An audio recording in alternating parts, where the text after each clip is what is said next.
Cooking റെസിപ്പിയിലേക്ക് എല്ലാവർക്കും സ്വാഗതം. ഞാനിവിടെ ഉണ്ടാക്കാൻ പോകുന്ന ഒരു സ്വീറ്റ് കോഴിയുടെ റെസിപ്പിയാണ്. അതിനാവശ്യമായ ചേരുവകൾ എന്തൊക്കെയാണെന്ന് നോക്കാം.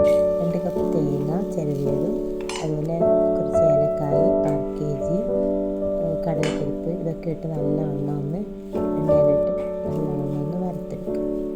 1/2 kg ആണ് ഒഴിക്കേണ്ടത്. അതിലേക്ക് നല്ലവണ്ണം ഒന്ന് വറുത്ത ശേഷം നമ്മൾ ഒരു 2 ടീസ്പൂൺ പഞ്ചസാര ആവശ്യത്തിന് മെൽട്ടാക്കി വെക്കുക.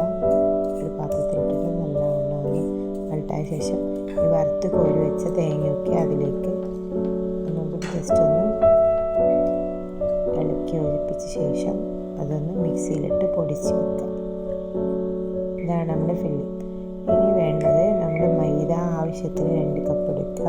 ഒരല്പം ഉപ്പും വെള്ളം ഒഴിച്ച് നല്ലവണ്ണം ഒന്ന് ചപ്പാത്തി പരുവത്തിൽ ഒന്ന് കുഴച്ചെടുക്കുക. അത് പരത്തിയെടുത്ത ശേഷം നമ്മളൊന്ന് കട്ട് ചെയ്തിട്ട് അതിലേക്ക് ഫില്ല് ചെയ്തിട്ട് നമ്മൾ വെക്കുക.